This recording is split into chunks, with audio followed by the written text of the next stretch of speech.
అక్షయ తృతీయ రాబోతుంది గురువుగారు. అక్షయ తృతీయ అంటే మనందరికీ తెలిసింది చాలా వరకు బంగారం కొనుక్కుంటారు వరకు లక్ష్మీదేవిని పూజిస్తారు అని. మరి అక్షయ తృతీయ రోజు ఏం చేయాలంటారు? ఎవరిని ఆరాధించాలంటారు? కామాక్షీదేవ్యే నమః. అక్షయ తృతీయ రోజు మనకు ముఖ్యంగా అక్షయం అంటేనే క్షయం కానటువంటిది అని అంటాం. అంటే ఇక్కడ అక్షయ పాత్ర అని అంటాం. చాలామంది పెడుతుంటారు ఈ బ్రౌచర్లలో అక్షయ తృతీయ అక్షయ పాత్ర అని. అంటే మనకి ఇందాక చెప్పుకున్నాం కదా, కొన్ని విషయాలు చెప్పుకున్నప్పుడు ఏంటంటే ఈ అపాత్ర దానము, దానానికి సంబంధించిన పదార్థాల్లో వస్తుంది అక్షయ పాత్ర అనేది.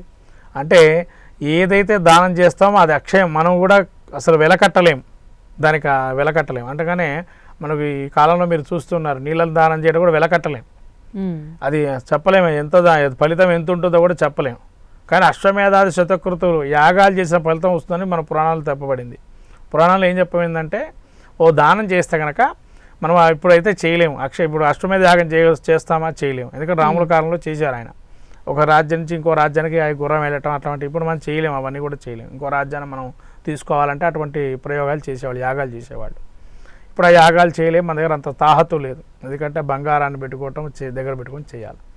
మరి అటువంటి మనకు ఫలితాలు రావాలి అంటే మనం ఏం చేయాలంటే ప్రతి చిన్న చిన్న దానాలు చేయటంతో పెద్ద ఫలితాలు వస్తాయని అంటారు. అంటే ఇక్కడ అందరూ కూడా బంగారం కొనడానికి ప్రయత్నం చేస్తారు. కానీ ఇక్కడ విషయం ఏంటంటే బంగారాన్ని దానం చేయాలి ఒకటి.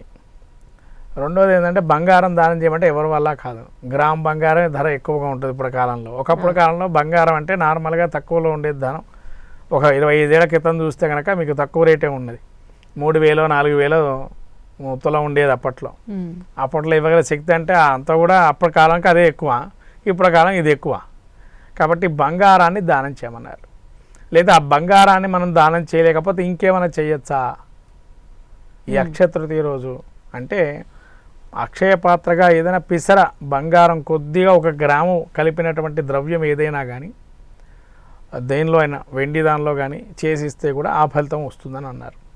తర్వాత అంటే వెండి పాత్రలు దానం చేయొచ్చు, వెండిలో కొద్దిగా బంగారం పిసర కలిపేసి దానం చేయొచ్చు. ఈ అక్షయ పాత్ర రోజు ఏంటంటే ధనము మనకు రావాలని కుబేర వ్రతం చేస్తారు చాలామంది. కుబేర వ్రతాన్ని, లక్ష్మీ కుబేర వ్రతం ఉంటుంది, అది చేసుకోవచ్చు. శ్రీసూక్త పారాయణం చేసుకోవచ్చు. తర్వాత అట్లానే ఈ యొక్క గోమతి చక్రాల ఆరాధన, తర్వాత మనకు తామర పువ్వులు ఉంటాయి కదమ్మా, తామర పూలతో హోమం చేయటం మహాలక్ష్మీదేవికి, తామర పూలతో మనం అర్చన చేయటం మహాలక్ష్మీదేవికి,